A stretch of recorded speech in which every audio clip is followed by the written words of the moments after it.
ये है रॉकी, विकी और रोहित। आज तीनों पहुंचे हैं हरिश्चंद्रगढ़। भाई ये तो बहुत ऊंचा लग रहा है तो ऊंचा, लेकिन मजा आएगा ट्रैकिंग करने में। तुम दोनों की मजा और मेरी सजा। तुम्हारे बैग्स हल्के हैं और मेरा इतना भारी। तो क्या हमने कहा था इतना सामान लाने? अब भुग तो। तीनों दोस्तों ने पहाड़ चढ़ना शुरू कर दिया। इसे कहते हैं असली ट्रेकिंग। वैसे कितना टाइम लगेगा हमें वहां ऊपर पहुंचने में?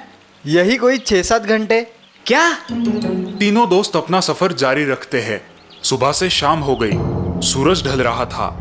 यार अब मुझसे चला नहीं जाएगा। मुझसे भी।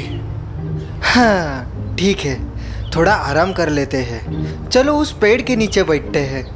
विकी एक पेड़ के नीचे बैठ गया और पानी पीने लगा। रॉकी ने अपने जेब से एक चॉकलेट निकाली और उसे खाने लगा। रोहित बहुत थक गया था। उसे पेड़ के पास एक सीधा मार्बल दिखा। वो उस पर लेट गया। कुछ देर बाद, चलो यार अब चलते हैं, वरना ऊपर पहुंचने में देर हो जाएगी। हाँ यार। हाँ चलो। रोहित ने अपना सारा सामान बड़ी आसानी से उठा लिया। लगता है आराम करके इसमें एनर्जी आ गई। भाई तू भूल गया क्या? ये तो सुपरमैन है। रोहित ने इनकी बातों पर ध्यान नहीं दिया और चलने लगा। दोनों दोस्त उसके पीछे चलने लगे। लेकिन रोहित जिस मार्बल पे सोया था वो एक कब्र थी। विकी और रॉकी बातें करते हुए चल रहे हैं, लेकिन रोहित कुछ नहीं बोल रहा। अचानक रोहित सामने से गायब हो गया। हाँ? रोहित! रोहित! अरे रोहित कहाँ कहाँ गया? गया ये? मैं यहाँ हूँ। तू यहाँ कैसे? तू पीछे कब गया? बस अभी। चलो जल्दी चलो। रॉकी और विकी फिर से चलने लगे। उन्हें कुछ तो अजीब लग रहा था। ये क्या हो रहा है? शायद हमारा वहम हो। चल चलते हैं। कुछ देर चलने के बाद रोहित अचानक सामने चलने लगा। अरे ये वापस आगे कैसे आया? पता नहीं, कुछ तो गड़बड़ है। दोनों दोस्तों को अब डर लगने लगा। कुछ ही देर में वो पहाड़ की चोटी पर पहुंच गए। अरे रॉकी, टेंट तेरे पास है क्या? नहीं, मेरे पास है। रोहित ने टेंट निकाल कर दिया। विकी ने कांपते हुए रोहित से टेंट लिया और फिर डरे हुए विकी और रॉकी टेंट लगाने लगे। अरे इसे हुआ क्या है? विकी, कुछ तो गड़बड़ है। हाँ, इसकी आवाज भी कितनी अजीब हो गई है। मुझे भूख लगी है। रॉकी और विकी ने अपने बैग से खाने का सामान निकाला और रोहित के सामने रख दिया। रोहित सारी चीजें हड़बड़ी में खाने लगा। ये देखकर रॉकी और विकी का गला सूख गया। मुझे और खाना चाहिए। हमारे पास तो सिर्फ इतना ही था। तुमने हम सबका खाना अकेले खा लिया? हाँ, और अब मैं तुम दोनों को भी खाऊंगा। विकी और रॉकी अपनी जान बचाने के लिए यहाँ वहाँ भागने लगे। भागते भागते वो दोनों उसी पेड़ के पास आ गए जहाँ वो कब्र थी। चलो बच गए। लेकिन ये रोहित को हो क्या गया है?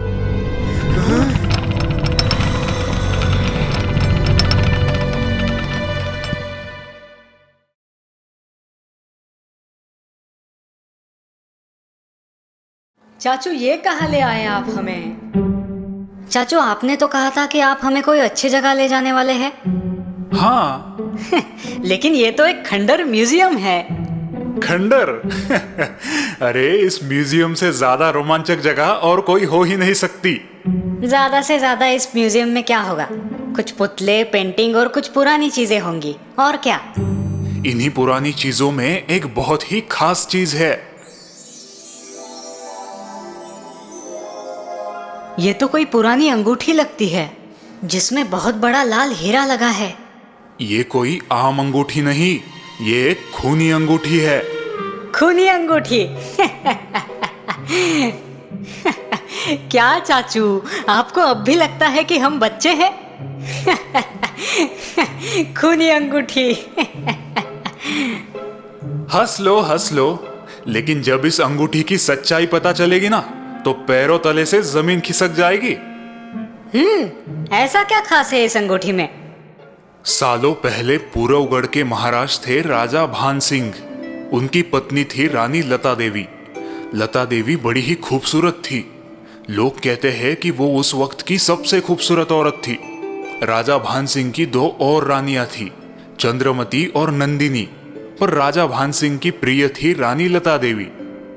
राजा भान सिंह ने रानी लता देवी के लिए अलग महल बनवाया।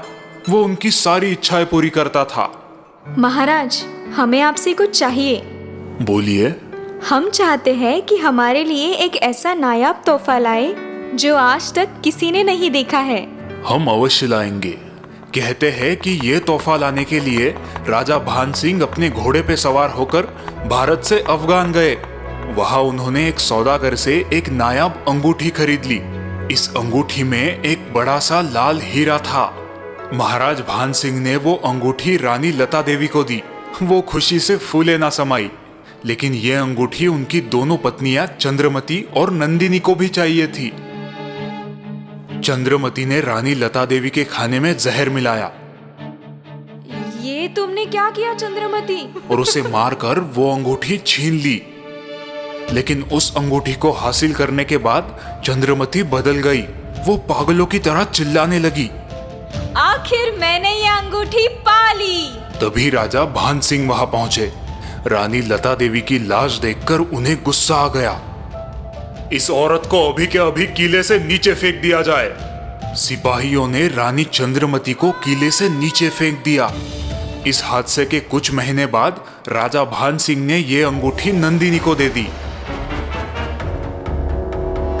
नंदिनी का भी बड़ा मन था कि वो ये अंगूठी पहने, लेकिन जैसे ही उसने वो अंगूठी पहनी उसे रानी लता देवी का भूत दिखाई देने लगा। ये मेरी अंगूठी है, मुझे मेरी अंगूठी वापस करो। अपने आप को रानी लता देवी के भूत से बचाने के लिए रानी नंदिनी दौड़ने लगी और दौड़ते दौड़ते वो भी महल से नीचे गिर गई। महाराज के सलाहकारों ने कहा, इस अंगूठी को मंत्रों के जरिए शांत करके नष्ट कर देना चाहिए। राजा भान सिंह ने उनकी बात मान ली। उन्होंने बहुत से यज्ञ करवाए और उसके बाद इसे इस म्यूजियम में रख दिया है ताकि कोई इसे छू ना पाए। क्या सच में रानी लता देवी का भूत इस अंगूठी में है? कहते हैं इस खूनी अंगूठी में एक नहीं बल्कि 7 औरतों के भूत है जो अब भी इस म्यूजियम में घूमती रहती है।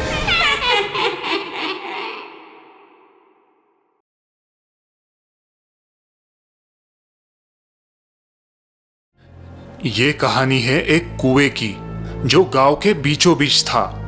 लेकिन गांव वाले इसका पानी बिल्कुल नहीं पीते थे और अगर कोई गलती से पी लेता तो उसका अंजाम उसे भुगतना पड़ता। आओ आओ आओ हमारे पास आओ।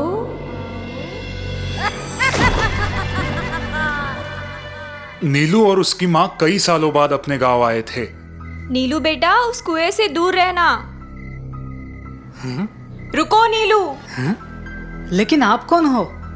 मैंने आपको पहचाना नहीं। मैं तुम्हारी बड़ी दादी माँ, वहां मत जाओ। लेकिन बड़ी दादी माँ, आखिर उस कुएं में है क्या? भूत, माँ बेटे का भूत। क्या दादी, भूत वूत कुछ नहीं होता। तू विदेश में रहता है, भूतों पे तुझे कहाँ यकीन आएगा? आंखों देखा ही मानेगा। खैर, उस कुएं में 2 बहुत ही खतरनाक भूत रहते हैं। पिछले 50 सालों से वो वही है। इसका मतलब भूत भी आपसे उम्र में छोटे हैं। धत, मेरा मजाक उड़ाता है। जब तुझे भौरी और भीकू दिखेंगे ना, तब समझेगा। भौरी और भीकू? 50 साल पहले यहाँ ठाकुरों का राज था। उस समय नीची जाति वालों को गांव की कुएं और मंदिरों में जाने पे सख्त पाबंदी थी। भौरी भी एक नीची समाज की औरत थी जो गांव भर साफ सफाई किया करती थी। भौरी का घर गांव की सीमा के बाहर था और उन लोगों को पानी लाने के लिए 2 किलोमीटर नदी पर जाना पड़ता था। कहते हैं भौरी अपने बेटे भीकू से बहुत प्यार करती थी, लेकिन एकाएक भीकू को कोई जानलेवा बीमारी हुई। उसने बिस्तर पकड़ लिया और फिर एक रात पानी पानी माँ, पानी। अभी लाई बेटा, अभी लाई। ठाकुर साहब, मेरा बेटा मर रहा है, मुझे एक लोटा पानी दीजिए। तू नीची जाति की है, तुझे इस कुएं का मीठा पानी नहीं मिलेगा। भौरी रोती हुए उस दूर की नदी पर गई, लेकिन जब तक वो वापस आई उसका भिक्खू मर चुका था। अपने बेटे भिक्खू की लाश अपने हाथों में लेकर भौरी वापस गांव आई। अरे ओ ठाकुर, आज मेरा बेटा सिर्फ तेरी वजह से मरा है। मेरा श्राप है तुझको कि तेरा पूरा खानदान बर्बाद हो जाएगा, और आज से जो भी इस कुएं का पानी पिएगा मैं उसे कुएं में डुबाकर मार दूंगी। भौरी भिक्खू की लाश हाथ में लिए उस कुएं में कूद गई, और उस दिन से आज तक जिस किसी ने भी उस कुएं का पानी पिया, सबके सब उस कुएं में कूदकर मर गए। बड़ी दादी माँ, वैसे कहानी तो अच्छी थी, लेकिन मैं डरा नहीं। नीलू, किससे बात कर रहे हो? बड़ी दादी माँ से। बड़ी दादी माँ को मरे हुए 5 साल हो गए हैं। क्या? उन्होंने उस कुएं में कूदकर जान दे दी थी।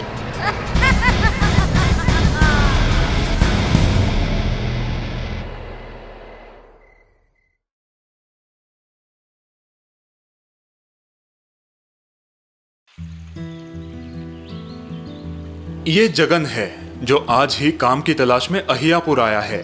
जगन यहाँ अपने मामा हरिया के घर रहने वाला है। प्रणाम मामा जी। चलो अच्छा है तुम आ गए। सफर कैसा रहा तुम्हारा? ठीक ही था। चीनू, अरे ओ चीनू के बच्चे, जगन के लिए पानी ले आना। चीनू पानी लेकर आया और जगन ने पानी पी लिया। तुम आराम करो, मैं तुम्हारे लिए चाय नाश्ते का इंतजाम करता हूँ। मामा जी, मामी नहीं दिखाई दे रही? वो बड़ी लंबी कहानी है, तुम आराम करो, बाद में समझाता हूँ। जगन आराम करने लगा। चीनू, मैं खेत जाकर आता हूँ, तुम जगन का ख्याल रखना। चीनू चाय और समोसा लेकर लौटा। ये लो, गरम गरम समोसा। अरे वाह, तुम्हें तो समोसे भी बनाना आता है। अब बचपन से खाना ही तो पका रहा हूँ, तो आएगा ही ना। मैं समझा नहीं। और मम्मी जी कहाँ है? माँ, वो यहाँ नहीं रहती, वो अपने मायके में रहती है। पर क्यों? भूखी डायन की वजह से। भूखी डायन? हाँ, इस गांव में एक भूखी डायन हर रात हर घर को खटखटाकर खाना मांगती है। हाँ? ये अजीब है। अजीब नहीं, ये एक श्राप है। आज से सालों पहले इस गांव में ठाकुरों का राज था। ठाकुर के बड़े बड़े खेत थे, जहां गांव के सारे लोग काम किया करते थे। इन्हीं में से एक थी रानी। रानी एक विधवा थी। रानी खेतों में काम करके दिहाड़ी से अपना घर चलाती थी। पहले तो सब कुछ ठीक था, लेकिन फिर रानी को एक जानलेवा बीमारी हो गई। वो काम पर ना जा सकी। उसे बहुत भूख लगी थी, लेकिन उसका कोई नहीं था। उस रात रानी ने गांव का हर एक दरवाजा खटखटाया, लेकिन किसी ने दरवाजा नहीं खोला। वो घर लौटी और उसने पानी पिया, और कमजोर होने की वजह से वही बेहोश हो गई। अगली रात जब वापस रानी को होश आया, तो वो फिर से लोगों के दरवाजे खटखटाने लगी। कुछ तो खाने को दे दो, मैं 2 दिन से भूखी हूँ। कुछ तो खाने को दे दो। पर आज भी उसकी किसी ने मदद नहीं की। आखिर रानी ने दम तोड़ दिया और वो एक भूखी डायन बन गई और लोगों के दरवाजे खटखटाने लगी। मुझे भूख लगी है, मुझे खाना दो। जिसने भी दरवाजा खोला वो उसकी आखिरी रात होती है। तुम जरा संभल के रहना। बाप रे बाप। उस रात जगन और चीनू साथ सोए। दरवाजा खोलो, दरवाजा खोलो, मुझे खाना चाहिए। चुपचाप सो जाओ। जगन पूरी रात सोने की कोशिश करता रहा, लेकिन उसे नींद नहीं आई। अगले दिन जगन ने एक थाली में खाना भरा और एक गिलास में पानी, और उसे दरवाजे के बाहर रख दिया। और फिर जगन और चीनू साथ सो गए। इस रात ना दरवाजे पर खटखट हुई, ना जगन की नींद टूटी। वो बड़े आराम से सोया। अगली सुबह जब उसने देखा तो थाली पूरी तरीके से साफ थी। फिर कभी रानी डायन ने जगन के मामा का दरवाजा नहीं खटखटाया।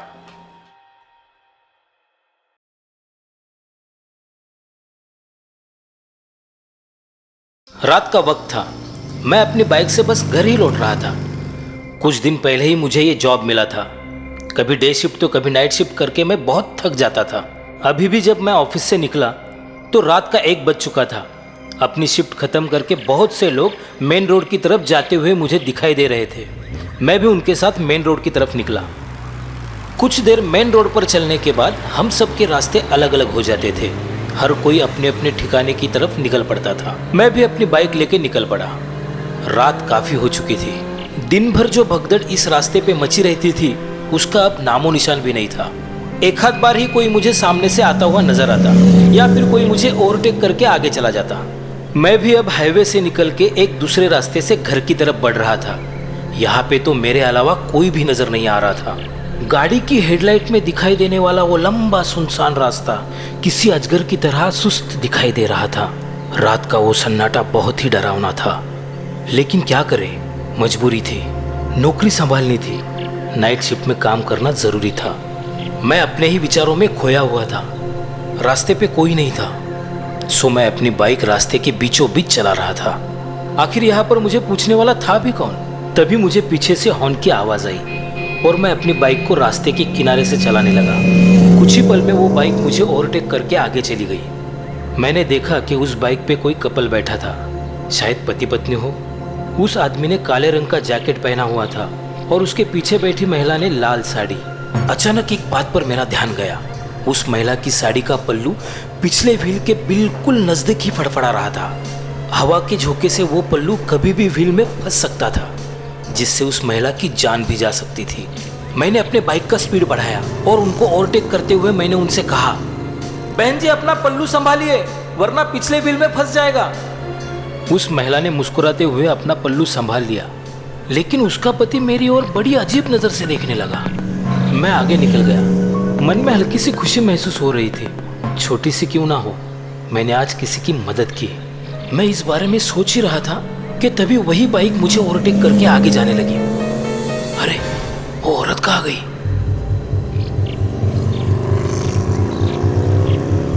अरे भाई साहब, आपके पीछे जो महिला बैठी थी वो कहाँ है, जिनको मैंने पल्लू संभालने के लिए कहा था? ये सुनते ही उस आदमी ने तुरंत ब्रेक लगाकर बाइक रोक दी। मैंने फिर से पूछा, क्या हुआ भाई साहब, आपकी पत्नी कहाँ है जो आपके पीछे बैठी थी? ये बात सुनते ही वो आदमी पसीने से लथपथ कांपने लगा। क्या? मैं तो अपने बाइक पर अकेला था। हम दोनों के पैरों तले जैसे जमीन खिसक गई। रास्ते के बीचों बीच हमें एक धुंधली सी परछाई दिखाई देने लगी। हमने अपनी बाइक निकाली और वहां से तेजी से निकल पड़े। मैं घर तो पहुंच गया, लेकिन मुझे नींद नहीं आ रही थी। अपने बिस्तर पर पड़े पड़े मैं खिड़की की ओर देख रहा था। मेरे जीवन में पहली बार मैंने ऐसी अनहोनी घटना देखी थी जिसका मैं हमेशा मजाक उड़ाया करता था। मैंने जो भी देखा वो मेरा वहम तो बिल्कुल भी नहीं था। बाइक के पीछे बैठी वो औरत जिसने वो लाल रंग की साड़ी पहनी हुई थी, हवा के झोंके से उड़ता हुआ उसका वो पल्लू बिल्कुल इस खिड़की के पर्दे की तरह ही फड़फड़ा रहा था। बिस्तर पर पड़े पड़े ही बहुत देर तक मैं उस पर्दे को ही देख रहा था। मेरे कमरे में छाई वो खामोशी मुझसे बिल्कुल बर्दाश्त नहीं हो रही थी। मैं उस पर्दे को ही निहारता जा रहा था। ऐसा लग रहा था मानो उस पर्दे पर किसी औरत की छवि धीरे धीरे आकार ले रही हो। मैंने आज तक इतना डर कभी भी महसूस नहीं किया था। जैसे जैसे मैं उस पर्दे को निहारता जा रहा था, मेरा डर बढ़ता ही जा रहा था। हवा के झोंके से खिड़की के दरवाजे बंद चालू हो रहे थे। उनकी कराहती हुई आवाज़ मेरे डर को और भी बढ़ा रही थी। मैं अपने बिस्तर से उठा और मैंने खिड़की बंद कर ली। अब सब कुछ कैसे एकदम शांत लग रहा था। मैं बिस्तर की तरफ मुड़ा और तभी लाल साड़ी पहनी हुई एक औरत मुझ पर झपट पड़ी। डर के मारे चिल्लाता हुआ मैं अपनी नींद से जाग उठा।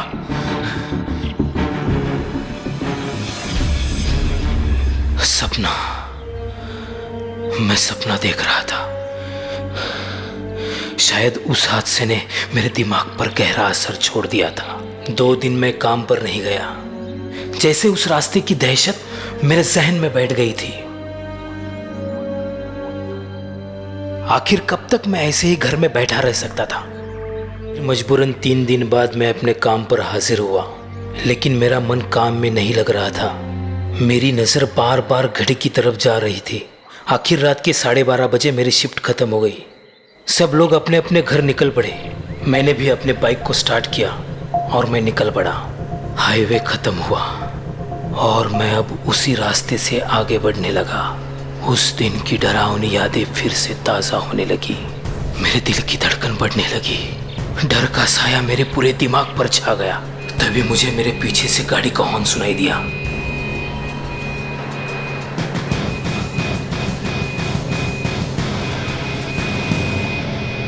वो बाइक मेरे नजदीक आई। मेरे हाथ कांपने लगे, माथे पे पसीना जमा होने लगा।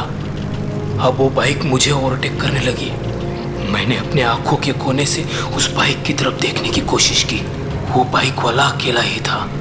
मेरी तो जैसे जान में जान आ गई। दिल पे आया बोझ अब थोड़ा हल्का हो गया था। मैंने उस आदमी की तरफ देखा और एक हल्की सी स्माइल दी। उसने भी मेरी तरफ देखा। भाभी जी को अपना पल्लू संभालने के लिए कहिए, वरना पिछले पहिए में फंस जाएगा।